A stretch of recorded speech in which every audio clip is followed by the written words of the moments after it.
You are listening to the global network of podcasters dedicated to the pharmacy profession. Welcome to the Pharmacy Podcast Network.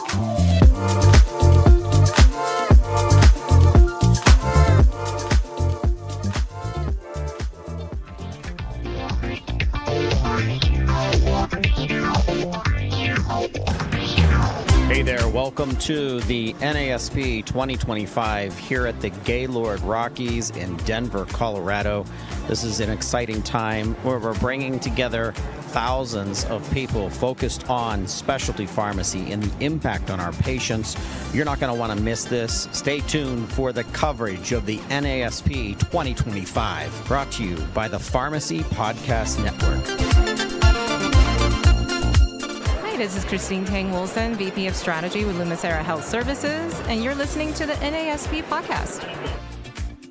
Hey, my friend Sean Jensen and JB Consulting is sponsoring our NASP podcast this year. Sean, thank you so much for being here. Oh, we're so happy to be here, Todd. Thanks for being here, too.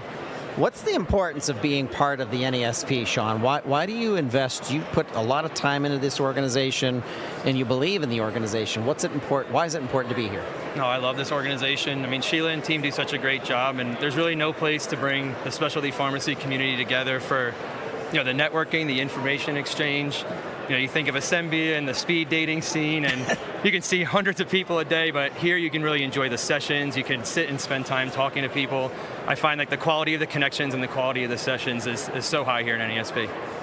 Christine, your organization is very special to the Pharmacy Podcast Network. You've supported us for years. Lumicera Health Services really stands out. Matter of fact, Eric was one of the 50 most influential pharmacists in, I think it was 2023 or 2024. I'm losing count. I think both. But yeah, exactly. But talk to us about your position with Lumicera and what you're doing in specialty pharmacy. Absolutely. So again, I'm Christine Tang Wilson. I'm the Vice President of Strategy with Lumicera Health Services, and really what that means is under me I have the technology organization, I have the product organization. Very importantly, I also have the strategic planning and delivery organization, as well as quality training accreditations. So really, my organization represents that glue that is extremely important to connect the sales and business development side that Eric Huckins, my peer, represents, but also the operations side that my VP of operations, represent. We're kind of the three musketeers, if you will. And we work really well together in terms of delivering excellent service to our patients at the end of the day. Sean, it's exciting that you're teaming up with Lumicera. You and I, a little bit of our science fiction nerdiness, and I always think of where AI is taking us. Kind of apply that to this conversation and working with Lumicera. Well, I think of Lumicera, obviously they're some of the nicest and smartest group of people in the industry, but just in terms of technology, this team is really at the front of they're forefront, and they always have been.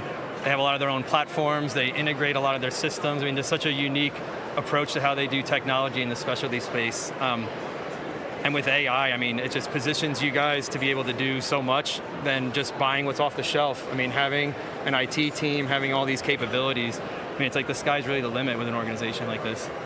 Thank you, Sean, for saying that. I'm honored to hear that. And really, as I think about, in this case, technology and AI and what it can do for an organization like Lumicera, I really think about us approaching this in a couple of different ways. I think fundamentally, technology is there to help us be user-centric, to help us, really exemplify our mission in terms of serving, at the end of the day, our patients in the best possible, most human possible way to make sure they get the medications they need. In this case, oftentimes they're life-saving medications, right? Yep. And so when I think about AI, one of the ways that we think about it also is how do we make sure that we maintain our world-class NPS, right, while using technology tools like AI to really help make us do our work better without losing that human-centric, user-centric, fundamental kind of starting point. Because at the end of the day, it's a tool. Yep. And it doesn't replace, the warmth and the kindness that our PCAs exhibit every single day on every single call.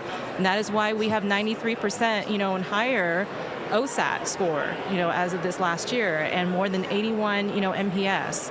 And so we take absolute pride in that. And when we look at AI, we look at how it can augment some of our workflows, again, to help us get closer and more efficient to our patients, but it doesn't replace that human element and that human connectedness that we're so well known for.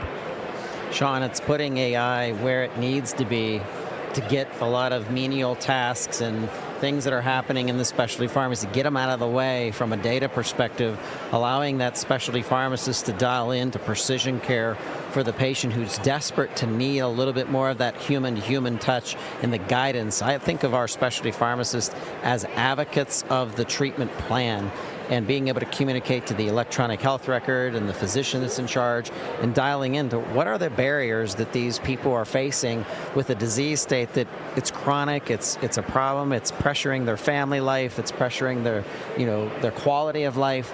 Lumicera has dialed into that. I've had so many conversations with your team, Christine, to expand upon what it means to be a true provider of a specialty care, that you know this because you've done it over and over and over, so that patient, that it's new to them and they're getting on medication and they're having to stay adherent because of how sensitive it is and how expensive it is. Christine, talk to us a little bit more about how Lumicera has remove barriers for care and follow-up. Yeah, thank you for that. You actually mentioned a couple of things that are really important. One of them is data, which I'd like to come back to in just a second. But in terms of just engaging with our patients, I think people have said this, but I do believe in it, and that is really meeting them where they are. And I think in this day and age, that digital customer engagement cannot be underestimated, and we allow different modes of access into our interactions, in terms of how patients can choose to either two-way text us, can choose to interact with us on the portal, can choose to call in, different modes, if you will, different channels of access, and I think that's really important. But coming back to the data point you mentioned, and this is something that we're actively investing in, is I think with every system you're talking about, ultimately at the end of the day is how the interaction and the flow between the data pieces between different systems, different data marts, how they interact in order to form a holistic picture of our patients at the end of the day so we can better serve them. And that data infrastructure piece is something that we're actively investing in order to have the appropriate extraction layers and orchestration layers so that we can form a holistic picture, a single source of truth for our patients that would allow us then to better orchestrate these digital-based interactions at the end of the day. So it's something that's, really near and dear to my heart. And again, with me joining Lumicera in January, I'm putting a very definitive kind of vision around this, and that we're actively investing in it in order to make that, a reality in 2026. That's awesome. I know, Lumicera always puts the patient first, as everybody knows, but one thing I find just talking to other vendors and other tech companies, whenever Lumicera comes up, you always hear positive things in terms of they're easy to work with. They're so everything's always so positive. I don't know what the secret sauce is here, Christine, but why do everyone always say, both patients and vendors and everyone, it seems like everyone loves working with Lumicera. Is there a reason for that? Thank you. I think it is our people. I think truly our people care. They care deeply. It's not just a job to them. And, you see the impact that those meds have on our patients' daily lives. And it's something that touches all of us. I think we've all had interactions where the healthcare system kind of failed us in a way, right? And so we can all take those personal learnings, and I think the crew at Lumicera, I would say, are small but mighty crew, of roughly between 500 and 600 employees. We care deeply, every single one of us, and I think that's what drives us every day. That's awesome. Like I said, they're some of the nicest people in the business. Everyone knows that. I don't know what it is about Lumicera, but can't say enough good things. It's the water. It's Wisconsin. Hey, stay tuned for more of the NASP podcast. We will be right back. Hi, this is Amanda Ah. I am the Director of Pharmacy Products and Solutions at VPL, and you're listening to the NASP podcast.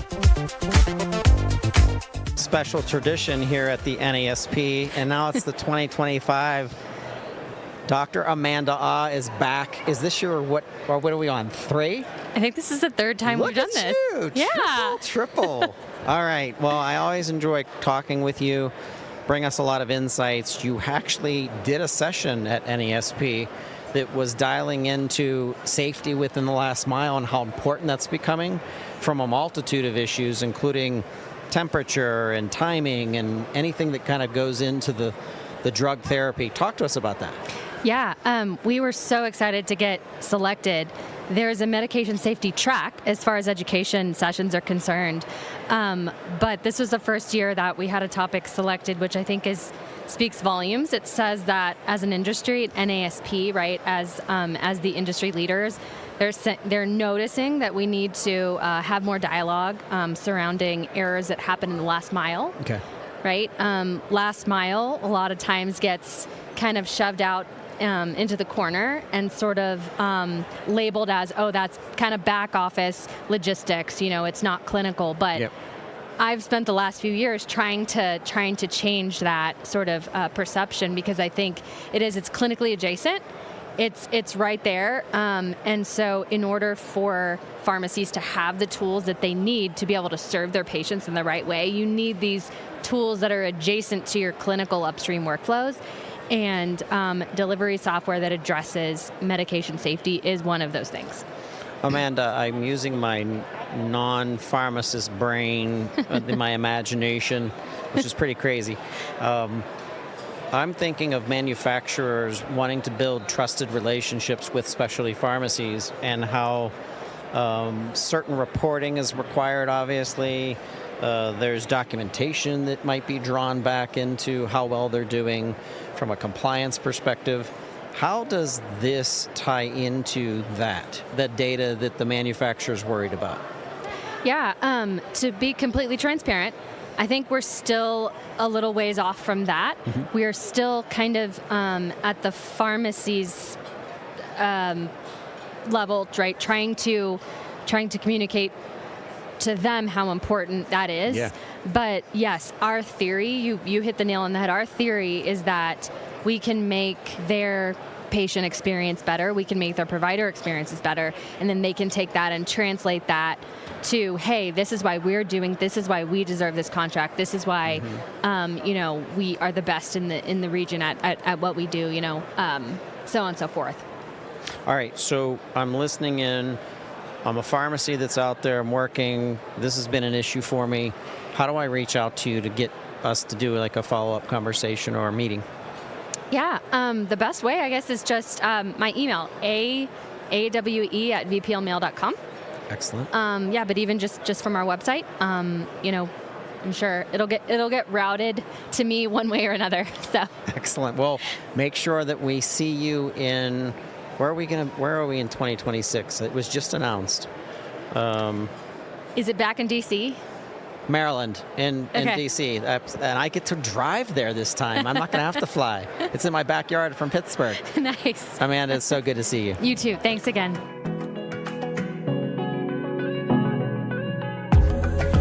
Better patient outcomes start with the right technology partners. JB Consulting helps pharmacies deliver superior clinical care and enhance patient experiences through smart technology solutions. Our products help pharmaceutical manufacturers improve patient access and build stronger pharmacy relationships. JB Consulting, where pharmaceutical expertise meets cutting-edge technology. Visit jbconsulting.com.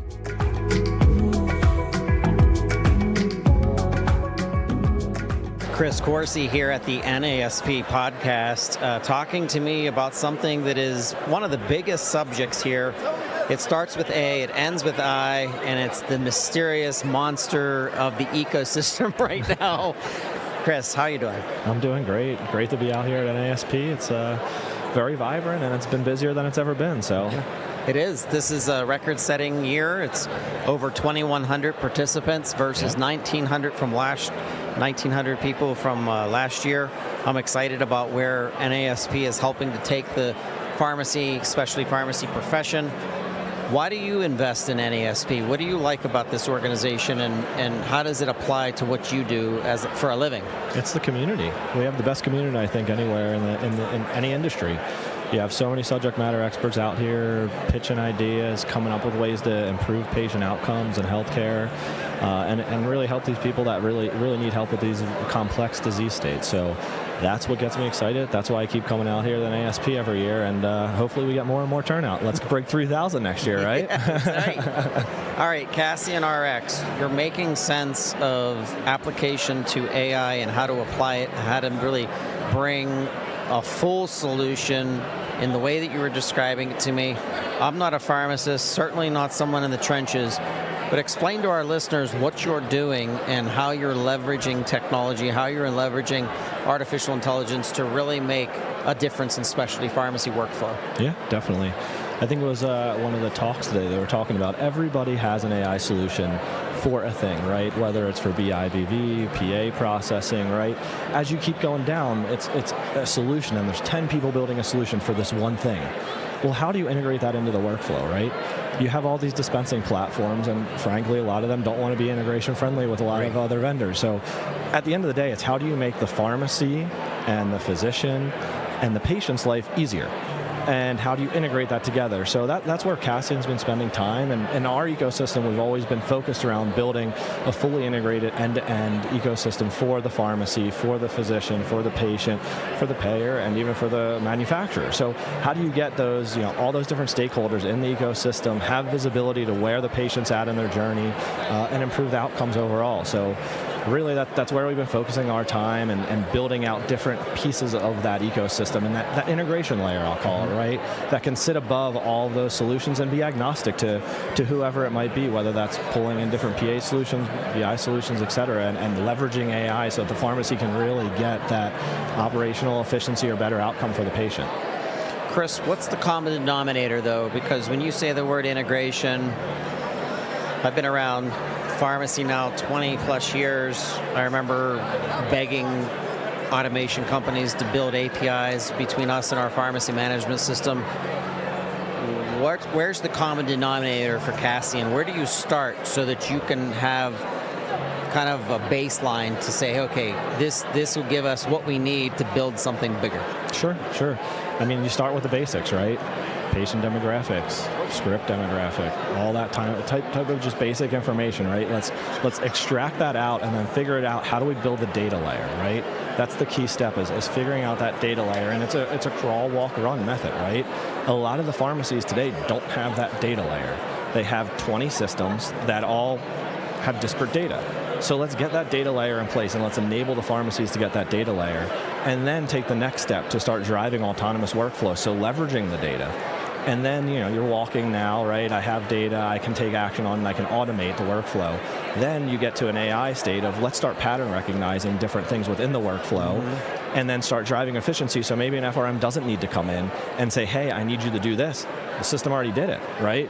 Or the pharmacist doesn't need to review it and the system already did it. So that's the end state. But I don't even think, from what I've seen and what I've heard and I've talked to people, most people don't even have the crawl, the data layer in place. They sit there and they say, my dispensing platform can't do this. I can't get the data out of it.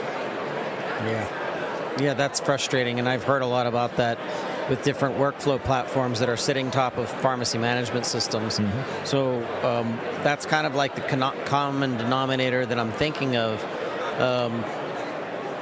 What is it? Is it the pharmacy management system? Are you going to the Theragies or the Assembia ones or the Keycentrics or whatever and saying, hey, let us put this Cassian thing on top of this system to really augment and to start encapsulating everything that's the ecosystem of a disease state that you're concentrating on? Correct. Yep. And it's getting that data from those systems into a usable state for the pharmacy, right? So pulling that out and then leveraging that at the pharmacy level so that they can integrate with other parties to have the best of both worlds, right? And build a best of breed pharmacy. And that's really what everyone should want in the ecosystem, right? We want to enable the patients and the providers and everybody else in the ecosystem to have an easier life, to have better outcomes. And you can't do that if there's just these blockers and barriers. And how do you leverage AI at that point? You're going to bring in these tools, and the next thing you know, you're going to say, hey, this is supposed to be a 50% efficiency gain. True. It doesn't integrate into my workflow. I'm worse than I was before. Yeah. And things are more complex, and you have to sign in, username, password into your 18th system of the day. Yep. And it's crazy. Chris, this has been a good time. Thank you so much for giving us some insights as to what CassianRx is doing. Thanks so much for being part of the NASP podcast. Yeah, thank you. Hi, this is Hayley Burgess, and coming in live from the NASP podcast. Hayley, it's wonderful to have you on the show. Welcome.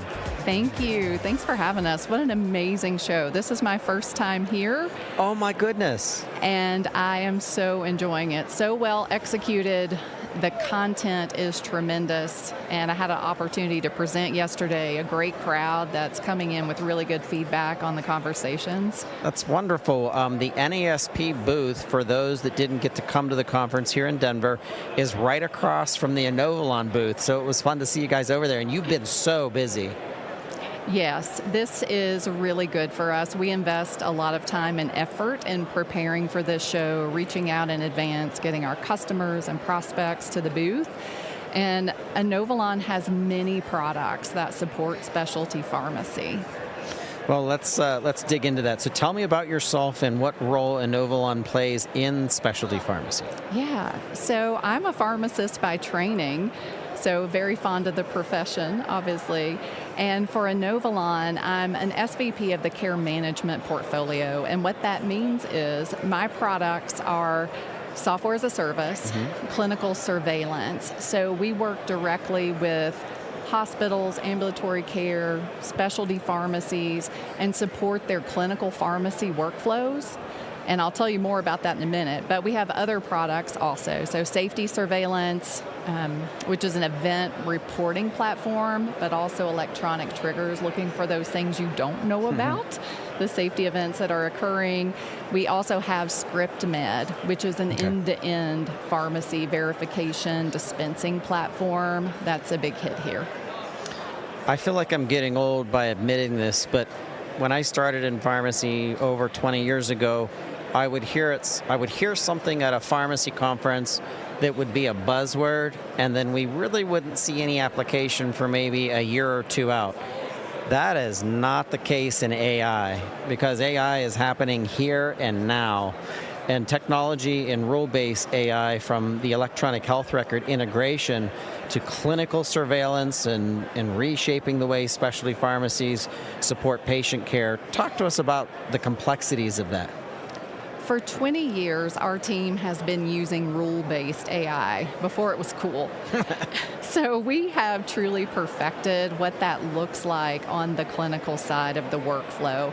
So we take all that rich electronic health record data, anything you can send us, and we put that through our advanced rules engine. So think of if-then statements, algorithmic care. And so it's very precise of the information that we're giving back to clinicians in near real time. Think every 10 minutes or so, as soon as that electronic health record is updated, micro labs, weights, then it processes through our algorithms and pushes to the clinician to intervene in real time. So it's an exciting platform, and I was the business owner of this tool on the customer side for about 10 years. So I've seen it absolutely transform pharmacy services so that each patient is taken care of 24/7, regardless of who's on staff or which pharmacist is there. Your coverage is there, so you're protecting patients. And some of the outcomes that we've seen is a doubled productivity for pharmacists, right? A double in the number of clinical interventions, pre and post, 60% reduction in adverse drug events that were coded. That means patients that don't suffer from harm, right? Dr. Bates, his study in New England Journal of Medicine in 2023 talks to us about patient safety and preventable harm. What was the biggest bucket? Medications.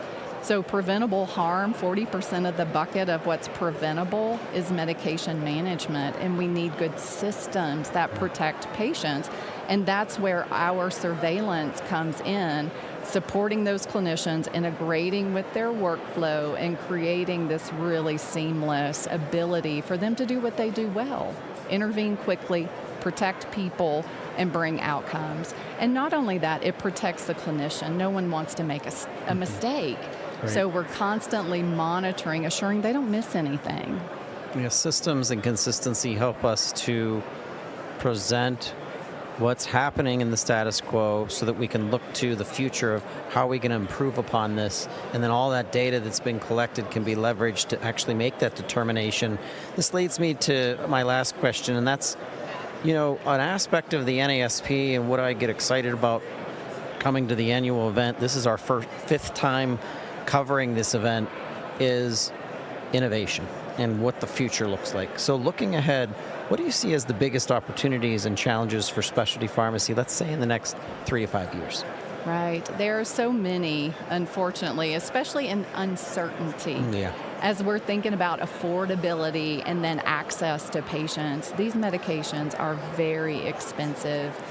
And the concern in policy and regulation, where are we going to land in the uninsured and what that population looks like and how those patients can pay those copays, can pay the coinsurance, and continue to get the medications that we need, that they have to have, that are life-saving for them. I think that's one of the biggest hurdles that are coming. And so how do we support that? We can support that with tools, right? We've got our AI surveillance that's looking for the right person, the right patient at the right time, and then affordability in real time, looking at that prior authorization, helping patients through that. It's a complicated process. It takes a lot of time and effort, and patients don't know how to navigate that. We've got to make it easier for them, and you're seeing more and more these announcements around AI and prior authorization and revenue cycle management, and Inovalon has those products, and we're partnering with Google right now on prior authorization and using this really slick AI model.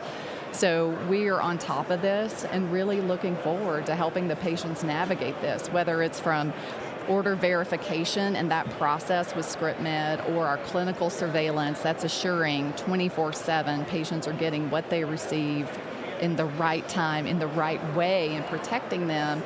And then through the billing cycle with revenue cycle management and prior auth. So that's what I appreciate about being part of Inovalon, is that we have that full suite of products that really support patients in specialty care, in acute, ambulatory. It really doesn't matter the setting.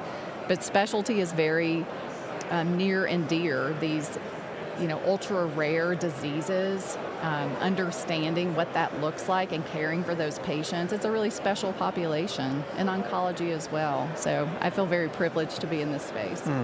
We're privileged to have you on the NASP podcast, helping us at the coverage of the 2025 show. Thank you so much, Hayley, for being part of this. My pleasure. Thank you so much for having me. Hey, this is Eric Robinson from DoseSpot, and you're listening to the NASP podcast. Hey, this is Wilson Tam from DoseSpot, and you are listening to the NASP podcast. Hey, we are here with a double-header team from DoseSpot. Eric, now I can't remember your name. You can't do that to me. Eric Wilson, welcome to the show, the NASP podcast. Hey, Wilson, why is it important to be here at the NASP? I think NASP is just a great place for all the stakeholders in the specialty space to A, get face time, but also B, learn about all the different solutions that are out there, especially like I would say with the advent of AI and some of the new tech that's coming out, just seeing how all the pieces fit together, I think it's such a valuable experience to get exposure to all that all in one place. Eric, what's the evolution of DoseSpot? Like, take us through kind of the inception and then why you're part of specialty pharmacy. Yeah, so absolutely. So right now, DoseSpot started as a e-prescriber. We're still an e-prescriber, right? But we started in the retail space. We have a lot of different clients in dental, retail, and what we're looking to do is move into specialty. There was a talk earlier about specialty and how 75% of new drugs are specialty drugs. Specialty pharmacies are going to move away from being big block pharmacies and back into like the more, I guess, specialized specialty, focus on dermatology or rare diseases. And how do we break into that space so that we can solve the problems at the point of prescriber instead of somewhere else in the workflow? Wilson, you and I were talking about prior authorization, the bottlenecks of getting prescriptions through. Talk to us about some of the solutions that you've been a part of and forming. Yeah, absolutely. So as someone specialty pharmacy, worked in specialty pharmacy for a long time and was in the tech space in specialty pharmacy, I think specialty pharmacy and pharmacists in general are used to absorbing all of the problems. So things of, okay, we will help do all the benefit investigation. We will help do all the prior authorization coordination. We're going to do a lot of the legwork so that patients can get the care that they need. I think as technology is changing, what we don't want is to increase any of the abrasion between a pharmacist and a physician and prescriber. What we're looking to do is, okay, what if we could surface more solutions at that point of prescribing, as Eric mentioned. So a great example is like we can do a real-time benefit check on the patient at the point of prescribing. If we know a drug is a limited distribution drug that can only go one place, we can surface that at the point of prescribing. And there's just a lot of problems that I think we can provide information both to the prescriber and the patient at the right time that'll smooth a little bit of that out. And I think pharmacy is still going to be that catch-all. I mean, we're still going to ultimately be that safety net to make sure patients get medications, but a lot of that can be surfaced earlier on in the process, and hopefully it'll make life easier for everyone. All right, Eric, the importance of partnerships. One of the aspects of NASP is bringing together vendors who work together to help build efficiencies, operations, compliancy for our specialty pharmacies. Talk to me about some of your partners. Yeah, so we have some of the big players, right? So for prior authorization, we are connected to Cover My Meds. We work with the PDMP teams. We are very connected with, actually, one of the interesting things is that we are here to look for more specialty partners. Oh, nice. Yes, right, so that we can work it. Do we solve our problems at the hubs, at the point of the hub? Do we solve it directly with the specialty pharmacy? Like, our main focus here is to expand our partnerships in specialty pharmacy so that we don't need to break off with like some tertiary or other team that is farther away down the line from specialty pharmacy, and so that we can just keep that workflow as streamlined as possible between prescriber, patient, and pharmacy. Eric, Wilson, it's been good to talk to both of you at DoseSpot. I'd love to have you back on This Week in Pharmacy. Yeah, that'd be great. Thank you so much, Todd, and it's always a pleasure to be on your podcast. Oh, yeah, thank you. Thank you so much, Eric. Hey, this is Harry Travis, president of the Travis Group, and you're listening to the Pharmacy Podcast at NASP. Harry Travis back on the NASP podcast here at the NASP 2025. Harry, it's so good to see you. It is great to see you too, Todd. It is just great to be here, and I'm glad I ran into you here. Me too. All right, I had the ability, the opportunity to jump on something that you're doing, which is an RX roundtable, which brings these insights and minds that are really reshaping pharmacy in so many different sectors. You and I, though, have this attraction to specialty pharmacy. That's how I met you years ago. That's right. So what's happening from a novel perspective, the innovation of specialty? And I know that you have a very keen interest in artificial intelligence impact on specialty pharmacy. You're right.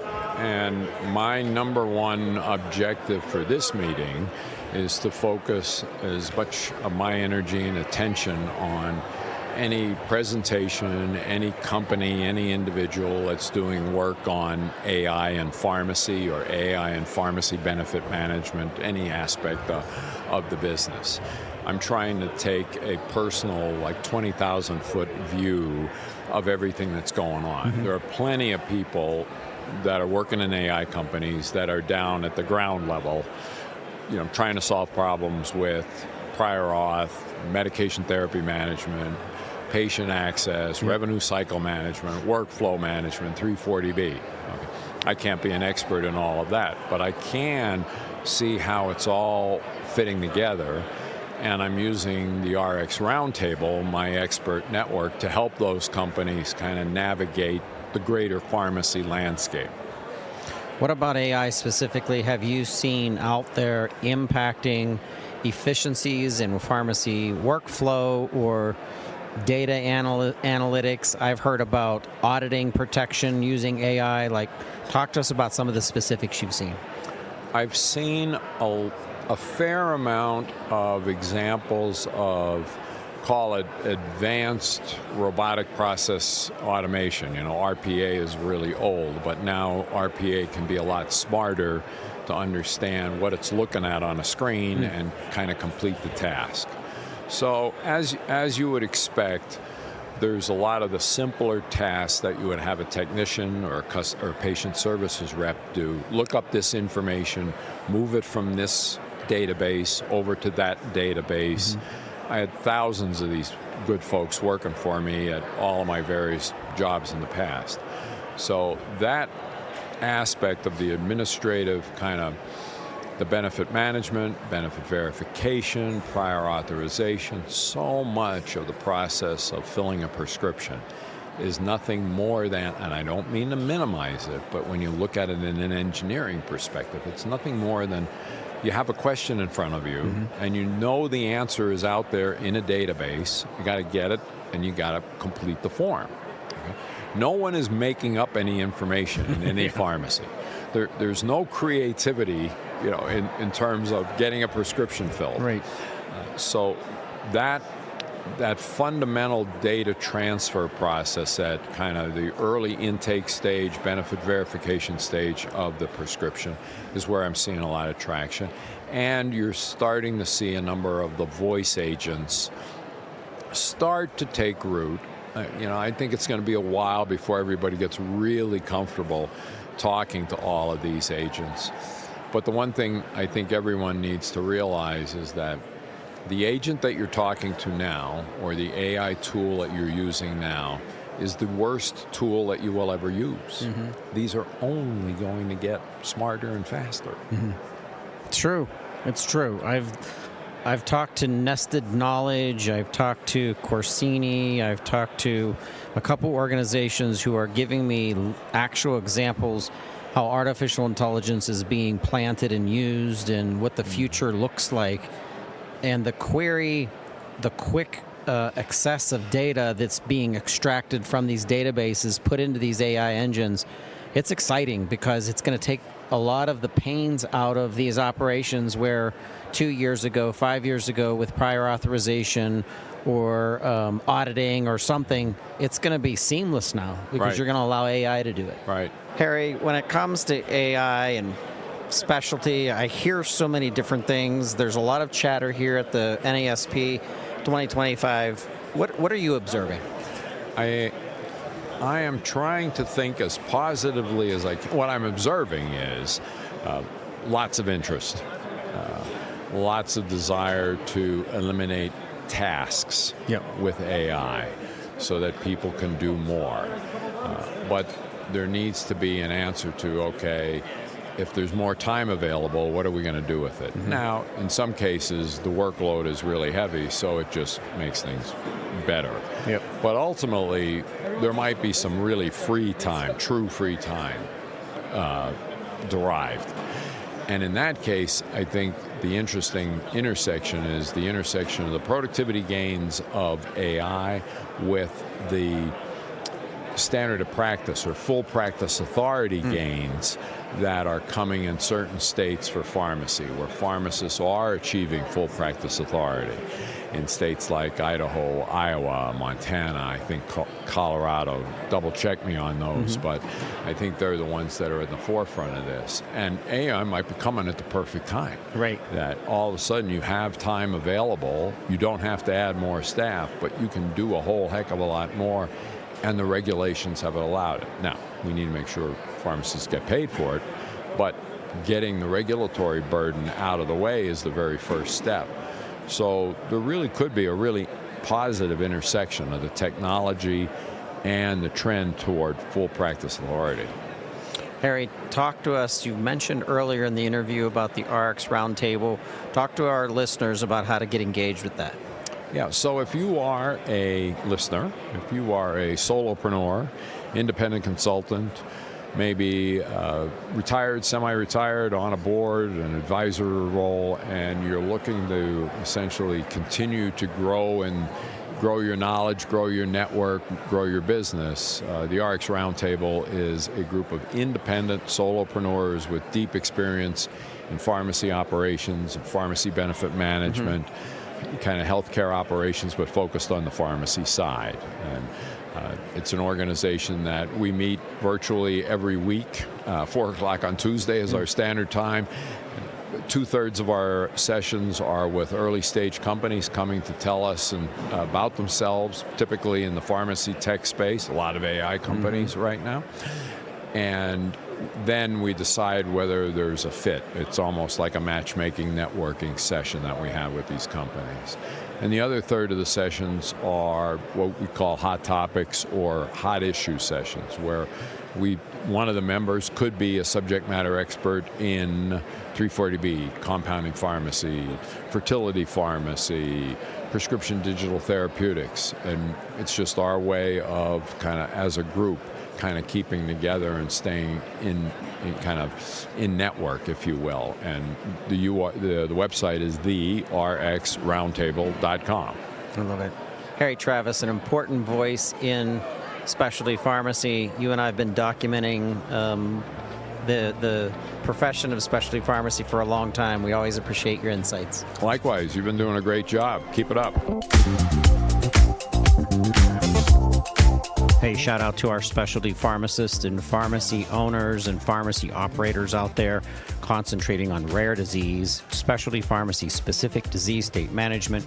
Do you understand what the NASP does and the power that it brings to our profession, the protections that it brings, the education that it brings, federal and state advocacy, government affairs committee workshops, grassroots advocacy, education including abstract and poster programs, the CMRO, a NASP partnered journal, education-centered presenter, educational committee and work groups. The NASP is leading the Certified Specialty Pharmacist, the CSP credentials. Look into the NASP. Reach out to one of their members. We're excited to be here at the NASP 2025. Ethan Wynn, Dr. Wynn at the NASP 2025. Thanks for being on the show. Absolutely, pleasure. Hey, talk to us about Sphinx strategies. I talked to your colleague, Vic. He's just a ball of ideas and energy and innovation of where specialty pharmacy is going. We talked about AI.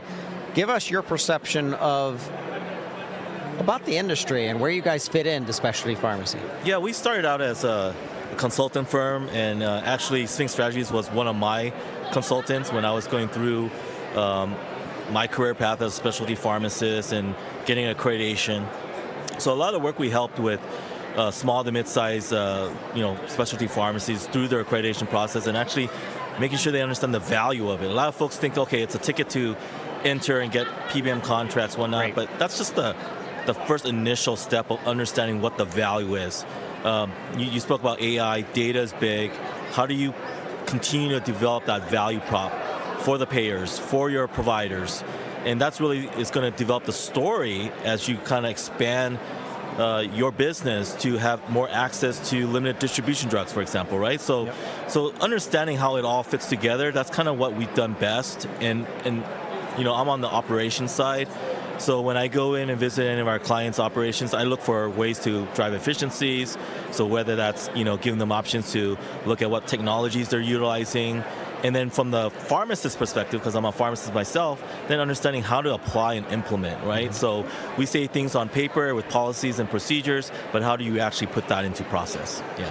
That makes sense. And what that impact means for client touch, patient touch, follow-up, and then disease state management. Absolutely. And as you scale and grow your business, you're going to go through those growing pains, right? So how do you continue to maintain that high level of quality of service for your patients as you're updating all of these new procedures, trying to stay compliant?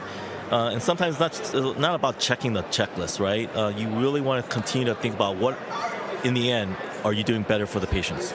There's a lot of conferences you could be going to. We go about between 8 and 12. Sometimes we had, goodness, in July we went to 3 in 1 month. It was crazy. So I have to be very specific of which ones I show up at, because it's not so much the money, although they're expensive, it's the time. Yes. So how are you picking conferences, and why do you choose to come to NASP? Yeah, I don't envy you. I used to go to at least one a month myself. And when I was starting my career in specialty, I felt that was a necessity to go in, and network and really talk to the folks that are in the industry doing it in real time. And the reason why I'm so proud and so happy about what I'm seeing here at NASP as it's growing is really the opportunities, that not just the way they set up the programs, but the topics. Those committees that develop all these speaking arrangements and whatnot and finding the right speakers do a really great job of sourcing what the community, what the industry, what all the stakeholders are looking to find at a conference. So it's fun, it's a show, it's nice to be in a different city. But at the same time, you're going to come here with the expectation that you're going to meet someone and going to learn something, and the community itself is willing to share. I think I see that a lot more so here at this particular conference than maybe some of the other ones.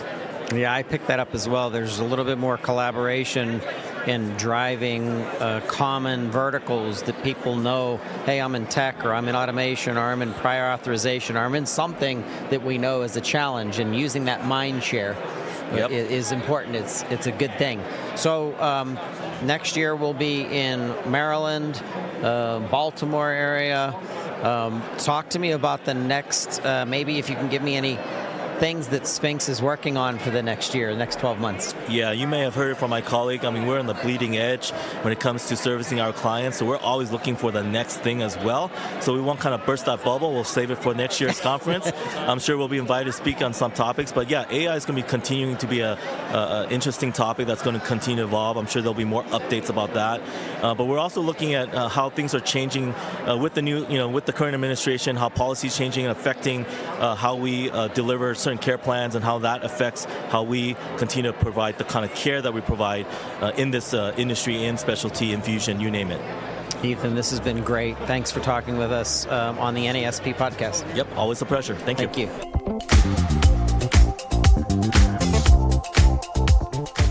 Heidi Polleck from Outcomes here at NASP. It's so good to see you. Todd, we've got to stop meeting like this. That's actually literally true. We're constantly meeting over microphones. I know. I love it. I love it. There's aspects of your life in the pharmacy industry and the growth of your career over the years, and part of being part of an industry is giving back. I'm working on a certification called Evidence-Based Podcasting. What that's going to do for assurance of someone listening, knowing that it's peer-reviewed material so that you could listen to something that's just as good as a journal. You've been part of another organization called Specialty Pharmacy Certification Board. Yes. And where the NASP has been this conduit of what is the best of the best to set standards, to stick with evidence-based practice. Right. Talk to us about this in this certification. So as a pharmacist, 36 years, specialty pharmacy is really coming into being now. I mean, it was just really in its infancy when I was still behind the bench, and I can't imagine trying to take care of specialty patients. The journey that these patients take is so complex that you really, as a pharmacist, need to make sure you have all the knowledge of that disease state and how to care for that patient throughout that very complex journey. And we at the certification board, we're actually the organization that puts together those certification exams for pharmacists to go out and become a CSP, a certified specialty pharmacist. Mm-hmm. I mean, that's going to take you to the next level as it relates to being able to care for your patients. It's going to give you a very high level of credibility with physicians, patients, and the payers. So, you are finding that payers now, in order to get into these networks, they want CSPs on staff at pharmacies. So it's just a really great next step in your process as being a specialty pharmacist. I highly recommend, if those are the types of patients you want to care for, take your knowledge to the next level, come over, visit our booth, and learn how to become a CSP. Where does the challenges lie in order to start to develop standards for maybe a specific disease state that involves an extremely expensive medication? There's timing to it, there's temperature control to it, There's logistics, there's the last mile, there's adherence. So talk to us about kind of dialing into some of the specifics. Yeah, as I've been here at this conference and sitting in on a lot of workshops, it is really a very complex journey that the pharmacist has to take with their patients. We had case studies yesterday on did this medication pass, just the testing for the temperatures, things that, I wouldn't know if I hadn't gone to that next level of, getting a certification. So the journey is so complex that pharmacists have to, know all those steps. And that's what we do at, SPCB. We help put all of that together in a very educational package. We're going to help you learn all the things you need to learn so that you can successfully care for patients across multiple disease states, because it does differ across disease states as well. There's a lot of complexities. So if you want to try to take care of cancer patients and hepatitis patients and HIV patients, all these very unique rare diseases, you can't it's not cookie cutter. And we can help you understand that journey better than anyone else can. The specialty pharmacy certification, reach out to the NASP, get more information on this. If you see Heidi on LinkedIn, reach out to Heidi. She'll get you more information on it. Heidi, this has been special. Thanks for being part of this. Always special to see you, Todd. Thank you.